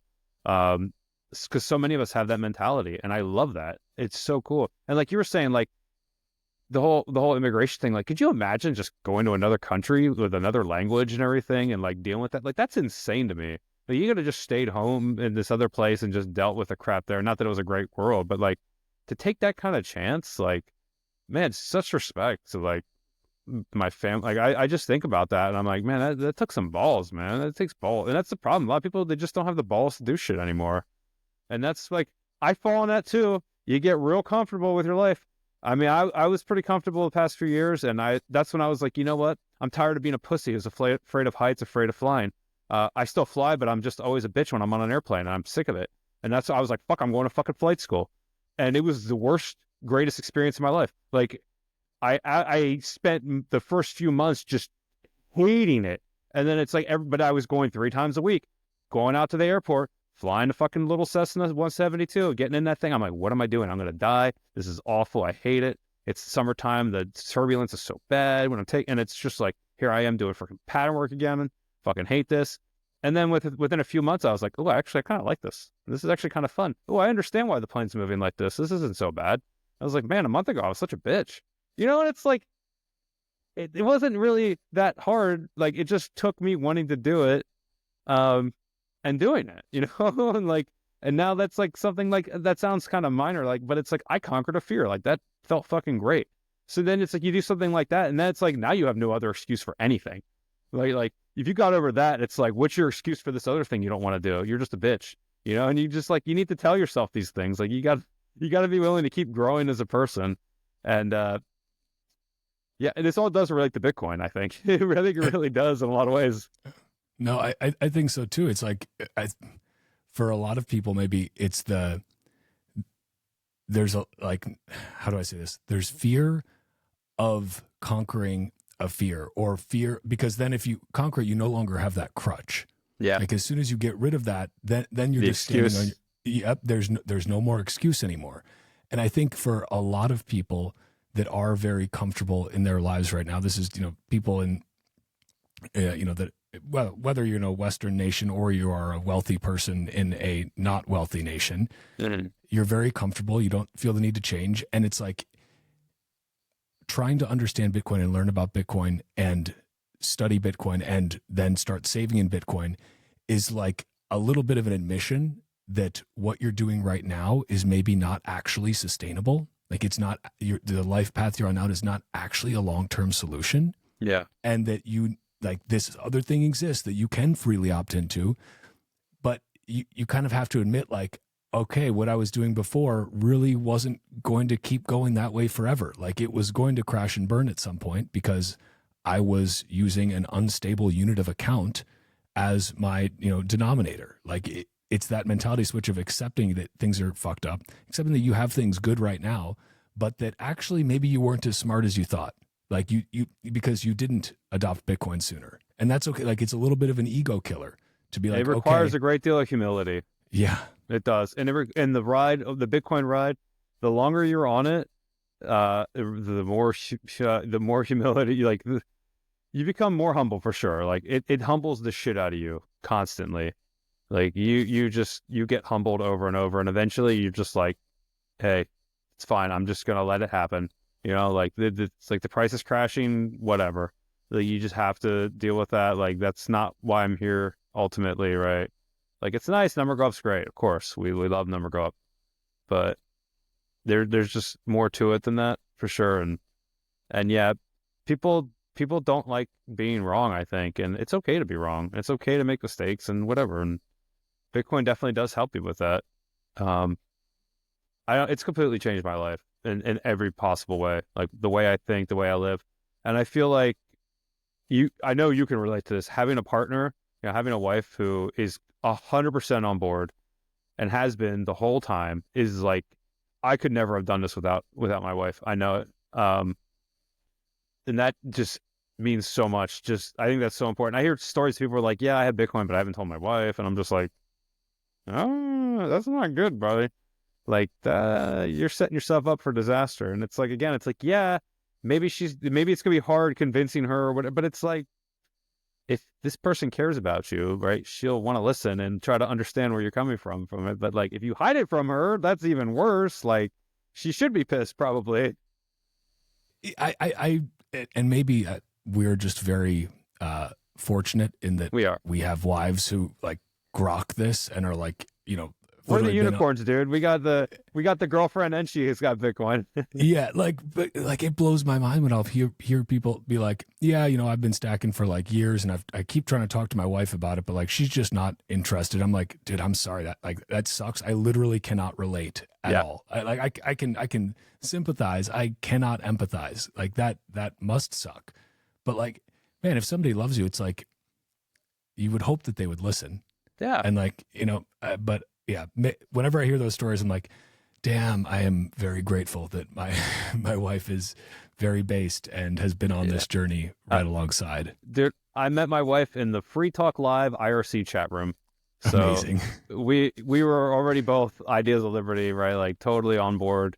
And then we both got into Bitcoin around the same time. So it's like, and I know you met my wife and she's talked to your wife before too and stuff. And I just feel so lucky. Like she doesn't really she goes to conferences and she'll show up to events like a beefsteak or something. And she'll go to she actually went to the conference this year because my kids and my mom were there and she had a good time. But it's like, she's like, I don't need to be into it as much. Like, I don't need to be like in like the social aspect as much. And it's fine. There's so many Bitcoiners I know that like you will never meet who like, I'll see every once in a while. And it's just like, they're still gung-ho Bitcoiners, but they don't do any of that shit. They're just living their lives, man. That's what Bitcoin has let them do. Like, the best part about Bitcoin over a time period, you get into it for so long, you go through those phases where you want to orange pill everybody. Eventually you get to this phase where you don't even need to talk about it anymore. Like it doesn't need to be the constant discussion, right? And that's kind of where my wife and I are. I mean, we talk about Bitcoin for sure.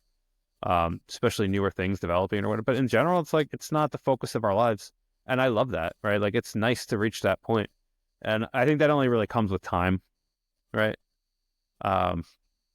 And eventually, you'll have other hobbies. This might be hard to believe, but you'll want to do other things than Bitcoin. Eventually, probably like 5 or 6 years from now. I don't know. Maybe we'll see. I'm gonna have to start a podcast about a different topic. You mean? Yeah. Shit. Okay. No, or even worse, you won't even want to do a podcast. My God. You won't even show up to the conferences. This is insane. I can't even fathom this. You'll show up and people will be like, "Who are you?" Come on, the guy with one of the thousands of podcasts out there. Do you remember the videos? I wore the thing, and it was this cringe video that got like 1 million views. It's dressed up like fiat. I've got the hot wife who dresses like Bitcoin. That guy. Yeah. Yeah. No, I think that is such a great point, though. It's like that's kind of like the point of Bitcoin is not to be the focus of your life. The point of Bitcoin is to be something that enables you to lead the life that you want, because it gives you the power to actually make choices and give you choice and optionality into the future about how you spend your time, because you are sacrificing something in the present. You're trying to save as much as you can, and like that's the whole that's the whole point of it, right? Yeah. Like it's like money's not supposed to be the entire focus of your life. It's supposed to be the thing that enables you to live the life that you want, because you have a good money, hopefully, like Bitcoin, that actually gives you the freedom to make choices. But it's like, but for now, I sure do enjoy the conference vibe. Oh, absolutely. And maybe that's another way you can tell that we're still early. We're still having Bitcoin conferences, right? That's a pretty good indicator that that's still a thing, right? Like true. When those aren't needed as much, right? Like, we're definitely still early. And when you think about the really big picture of everything, but and it's like ultimately, what are we doing? We're saving for what? Our future. Like I've said, like my goal in life is I want to take care of my health. I want to be as healthy as I can because I want to spend time with my great grandkids, and like Bitcoin is a big part of that. I'm saving for my great grandkids. I don't even have grandkids yet, and I'm already thinking about like I'm saving for my great grandkids. So in a lot of ways, rather than just like spending all my money for my whole life for myself and doing whatever, I'm willing to make those sacrifices because to me it's like family's way more important. And I get that vibe from a lot of Bitcoiners. I know you're just starting out with your family, right? And and it's like it changes everything. And it's like that's way more important to me than anything now. And your priorities in life change. And it's like, I want this child. Like you don't want to just hand them everything, right? Like you want them to also experience life and have to struggle and deal with hardship as well. But like you still want to provide for them, right? And you want there to be, you want to be there for them. No, it's a trip. I mean, you are way farther along the dad journey than I am. I'm just at the beginning of the dad rabbit hole, but it is amazing how much that is a light switch that gets flipped on and then ripped out of the wall and you can't turn it off. And you just have a complete, like all the cliches that people told you, like leading up to being a dad, like they were all true. Yeah. Like they were all, they as were much correct. As you hate to admit it. Yeah. I hate to admit it, but yep, you were right. I also, one thing I noticed is that I'm like, I have so much becoming a parent. I have so much more respect for my parents. Like I already did, but I have even more now because it's like little things that I didn't appreciate at the time. Now I'm like, oh wow, that was really amazing that you did that, like, or that you made this sacrifice to allow me to just like, you have so much more appreciation for that because now you're living it. But it's like you can't, the cliche, like you can't understand it till you're in it. Like, true cliche. And you'll fuck up a lot. I mean, I fucked up plenty with my kids for sure. I think what's been important though is I'm closer to my kids now than at any point in my life, for sure. And during their late teens, it was definitely a rough patch having twin girls. Like, it was tough, some of those later teen years. But like, I think I took the high road on a lot of things, and now they're at a point where they're like, I mean, when you're a teenager, you do stupid shit and you say stupid shit, right? Like we've all been down that road. But like in general, my kids were great.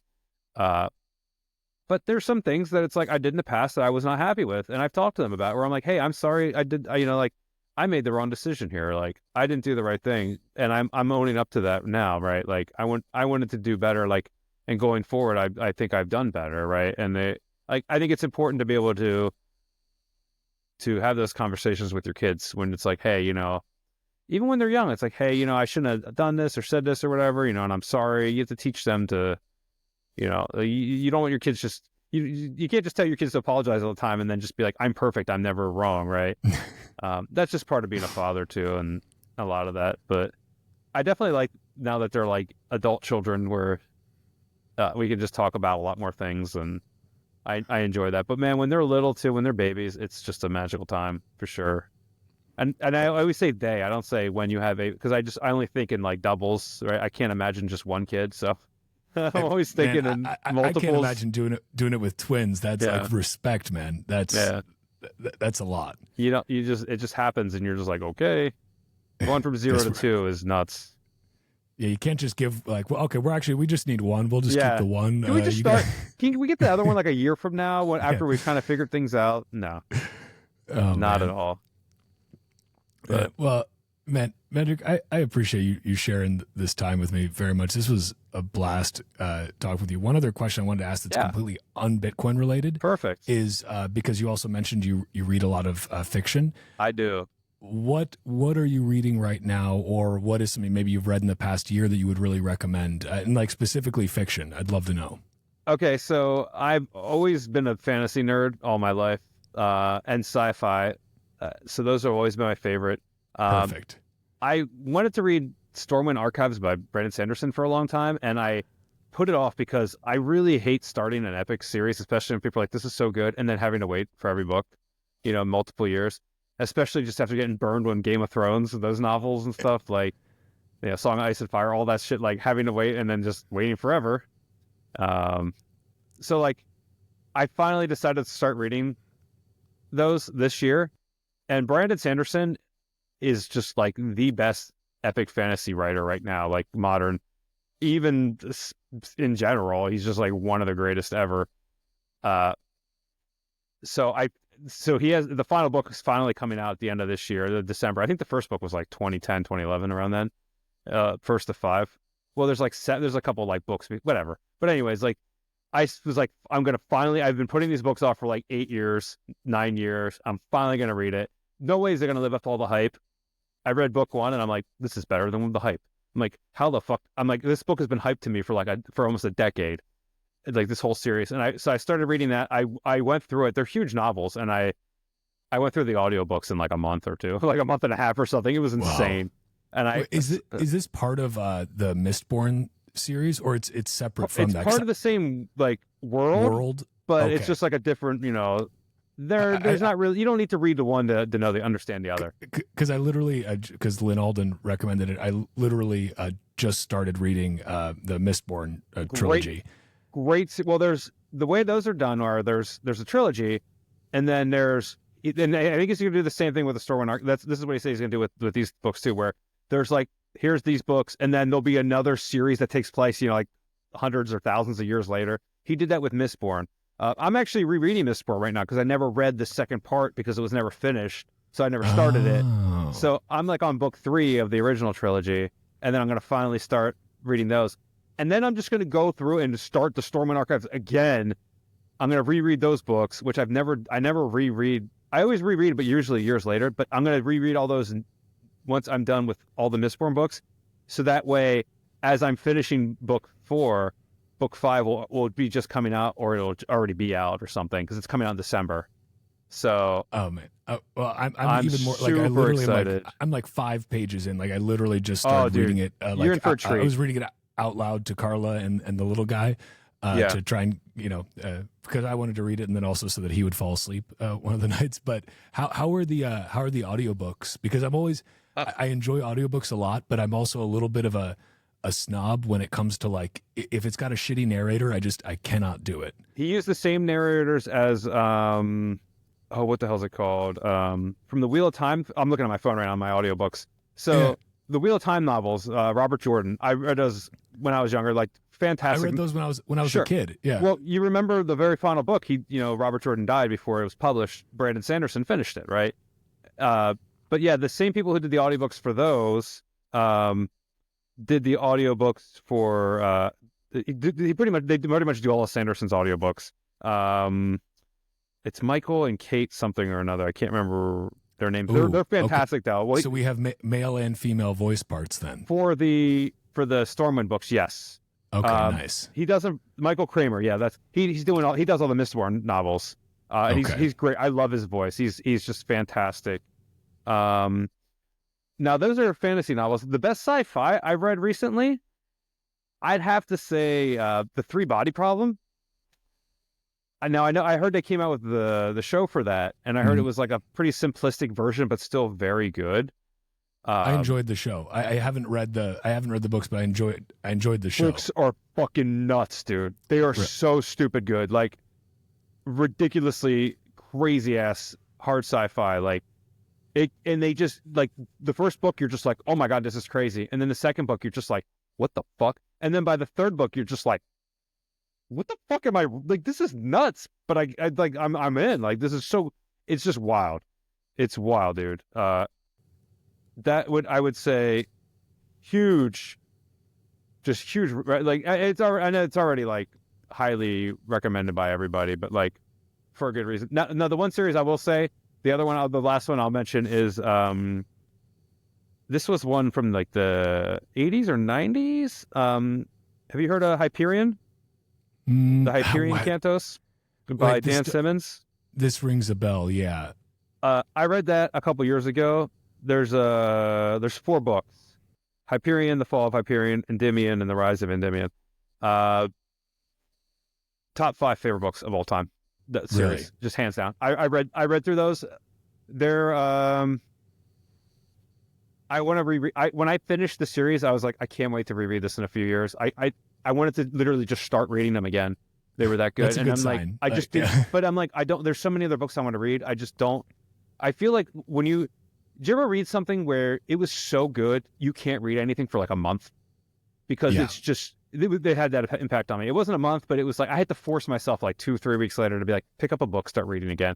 Like you don't even want to like go into another like frame of mind because you're still in that one. Like you kind of want to like you want it to last just a little bit longer. Like you still enjoy it. Yeah, no, I feel that. It had that impact on me, and even just thinking about it now, I'm getting chills because I'm like, oh my god, when am I going to read Hyperion? I'm like, I'm reading it again next year. I can't wait. Fuck it. Okay, I'm gonna have to. That's too good of an endorsement. I'm gonna literally order this immediately after. So you said it's a four-part series. Yeah. Okay. And they're very like the first book is very different from the other. All the books are kind of weird in a lot of ways, but like if you like world building, sci-fi, and just like I don't know his style of writing. I've heard some people say that it wasn't for them, but man, it was so for me. Especially the first book. Like, but I loved all 4 of them in so many ways. Like. I just really got wrapped up in how well written it was, and I was mad at my younger self. I'm like, how the fuck did I not read this when I was like a teenager or whenever this came out? Like, how did I not cross paths with these books until now? And I was like mad at myself. It was that good. But you got to enjoy it now. Yeah. We all get good books at the time we deserve. Like we all get Bitcoin at the price. I don't know. Sure. Yeah, there's a parallel there somewhere. So yeah, those are the 3 for sure. You should definitely read all those. I think if you saw The Three Body Problem, I should watch it. Actually, I heard it was very good. Even the series. Did you enjoy the show? I enjoyed it. Yeah, I thought it was solid. And again, like maybe I enjoyed it because I also didn't have the prejudice of knowing how much more detailed the book was. Yeah. But no, I mean I enjoyed it. I thought it was like a fascinating plot. I'm excited for another season of it to come out. But now I do want to check out the book because it's just like you can.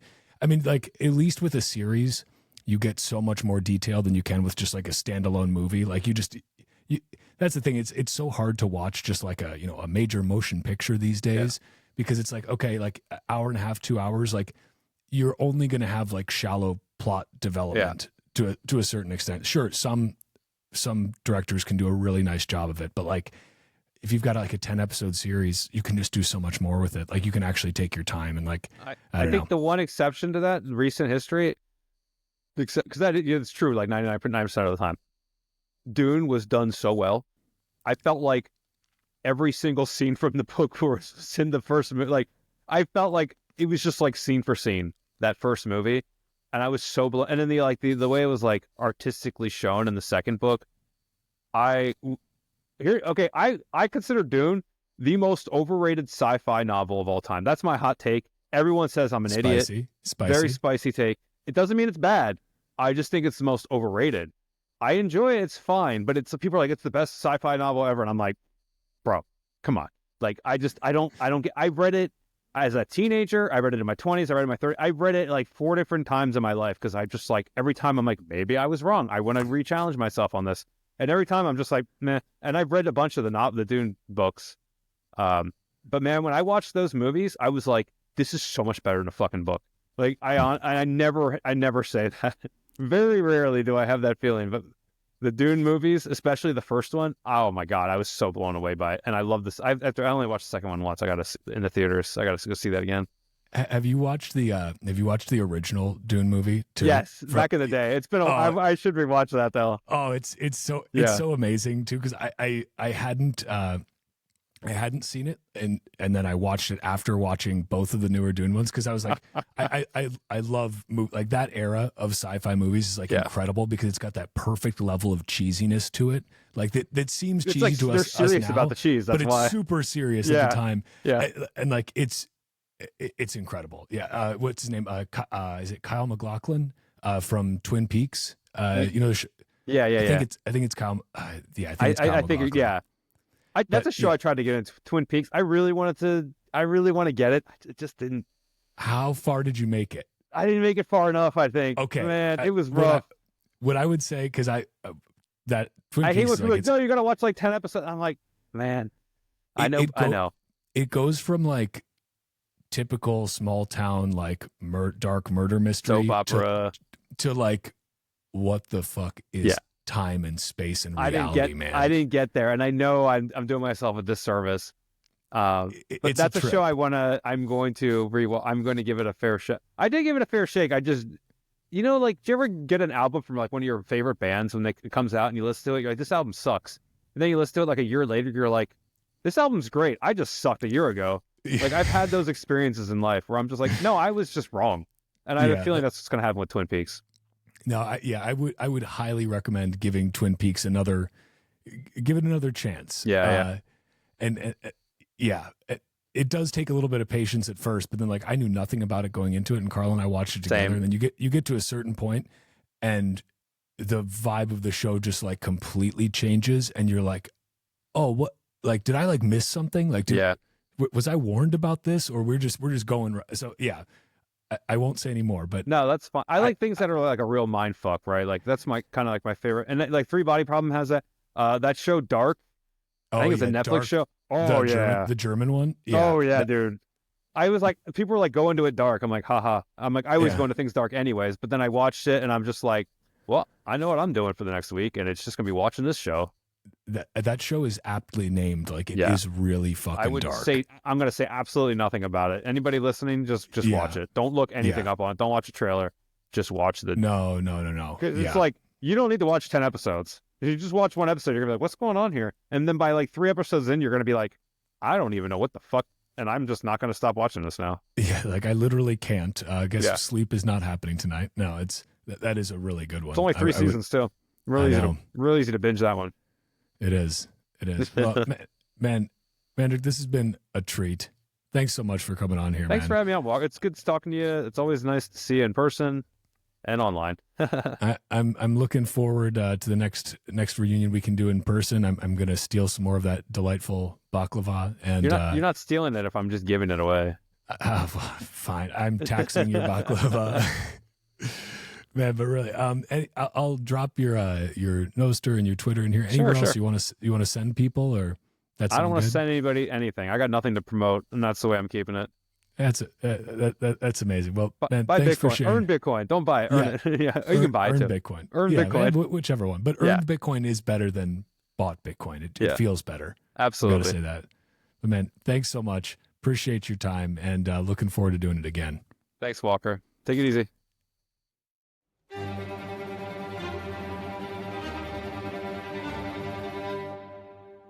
And that's a wrap on this Bitcoin Talk episode of the Bitcoin Podcast. If you are a Bitcoin-only company interested in sponsoring another fucking Bitcoin podcast, head to bitcoinpodcast.net/sponsor. If you're enjoying the Bitcoin Podcast, consider giving the show a 5-star review wherever you listen, or sharing the show with your friends, family, and strangers on the internet. Or don't. Bitcoin doesn't care, but I always appreciate it. You can find me on Noster by going to primal.net/walker. If you want to follow the Bitcoin Podcast on Twitter, go to @TitcoinPodcast and @WalkerAmerica. You can also find the video version of this podcast at youtube.com/@WalkerAmerica and @WalkerAmerica on Rumble.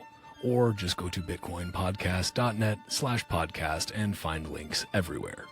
Bitcoin is scarce. There will only ever be 21 million, but Bitcoin podcasts are abundant.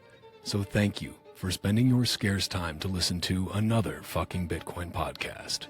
Until next time, stay free.